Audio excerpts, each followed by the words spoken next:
Il est grand, chauve, un peu effrayant pour certains. Et pourtant, il est essentiel pour les écosystèmes africains. Voici le marabout d'Afrique, l'un des oiseaux les plus surprenants du continent noir. Sa présentation générale. Leptoptylocrumnifé est le nom scientifique donné à cette espèce.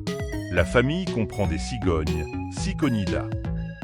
Il peut mesurer jusqu'à 1,50 m de hauteur. Il a une envergure allant jusqu'à 3,20 mètres, ce qui en fait l'un des plus grands oiseaux en vol. Son poids se situe entre 5 et 9 kg. Il est à la fois un géant du ciel africain et un charognard redoutable. Son apparence physique. Tête chauve, cou long, aile puissante. Il possède une poche gonflable au niveau du cou, utilisée pour la communication visuelle. Son plumage est sombre, souvent gris-noir avec du blanc sous les ailes. Son regard fixe et son allure lente lui donnent un air de vautour, ce qui lui vaut une mauvaise réputation injustifiée. Son habitat et répartition. On le trouve dans toute l'Afrique subsaharienne. Il fréquente les zones humides, savanes, bords de lacs et décharges. Il s'adapte très bien à l'environnement humain et est souvent vu près des villages où vit. Son alimentation et rôle écologique. Charognard. Il se nourrit principalement de cadavres d'animaux morts, comme les vautours. Il mange aussi poissons, amphibiens, insectes, petits mammifères et parfois même les déchets humains. Il joue un rôle vital dans l'écosystème en nettoyant la nature des carcasses et en limitant la propagation des maladies. En gros, c'est l'éboueur naturel de la savane.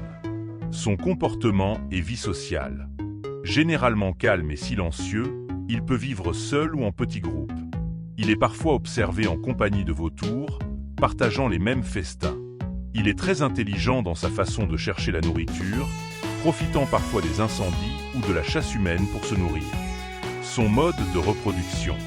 Il niche en colonie, souvent avec d'autres échassiers comme les ibis ou cigognes. Le nid est un amas de branches, construit en hauteur, arbre ou falaise. La femelle pond 2 à 3 œufs. Les 2 parents participent à l'incubation, 30 jours.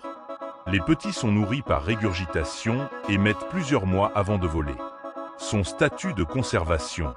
Il n'est pas considéré comme en danger, mais il est vulnérable à la destruction des zones humides, l'empoisonnement par des déchets toxiques, les interactions humaines excessives, telles que le braconnage et la pollution, sont préoccupantes. Saviez-vous qu'il est un oiseau robuste, mais qui dépend de notre respect de la nature? Le marabout dans la culture. Dans plusieurs cultures africaines, il est vu comme un oiseau mystique, parfois associé à la mort ou à la sagesse. Son nom a donné celui du célèbre marabout africain, guérisseur ou sage spirituel. Il suscite de la peur, du respect et de l'admiration. En conclusion, le marabout d'Afrique, c'est l'élégance d'un géant, l'efficacité d'un nettoyeur et la force tranquille d'un survivant. Il ne brille pas par sa beauté, mais il est essentiel à la vie sauvage. Et toi, tu le connaissais vraiment ?